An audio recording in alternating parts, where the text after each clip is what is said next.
9 Ways to Build Prayer into a Worship Service. If you like the video, give it a thumbs up and comment your thoughts below. For more videos and tips, subscribe to our channel.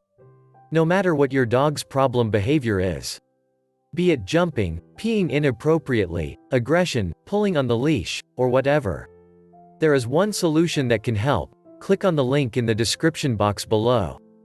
Jesus strongly reminded us that God's house is to be a house of prayer. Luke chapter 19 verses 45 to 46. Getting there means building prayer into the DNA of a congregation, but the worship service can be central to that process. So, if I were to attend only your church's main worship service, would I think that your church is a house of prayer?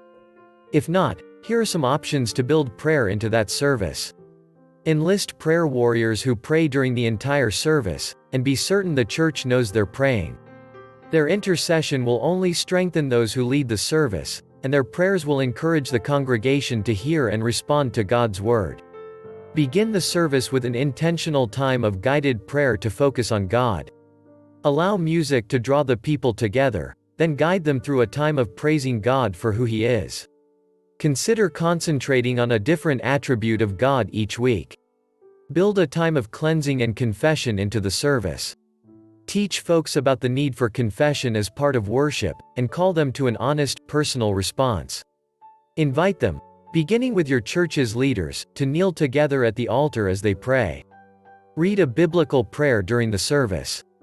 Consider, for example, portions of Jesus' prayer in John chapter 17 or Paul's prayer in Philippians chapter 1 verses 3 to 11. Include the words on a screen so attenders both see and hear the words. Employ a great reader who reads at the right rate, who knows when to pause, etc. Make time for a missionary moment each service to pray for missionaries and missions needs. You can find needs at the International Mission Board, www.imb.org,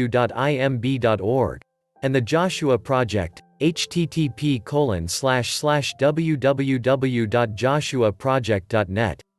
Think about combining this moment with the time for taking the offering.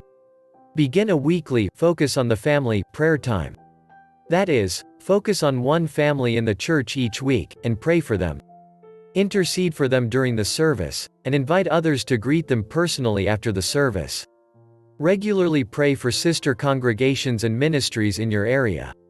How many church buildings do you and your members drive by each week without praying for them? Intentionally and strategically praying for churches during your service will encourage your members to notice those churches. Make time in services to talk about God's answers to prayers. I suspect that God has answered many of our prayers, but we've told very few people about it, and we've missed an opportunity to glorify Him. Our churches will pray more if their faith is increased by hearing about God's response to us. End the service with a prayer to commission the congregation and to pray for more laborers. That's how Jesus taught laborers to pray, Luke chapter 10 verses 1 to 2, and it's always wise to do what He taught us. What other ideas would you add? Let's help each other. This is Luke for Christian News Today. Please don't forget to subscribe to our channel. Thank you for watching.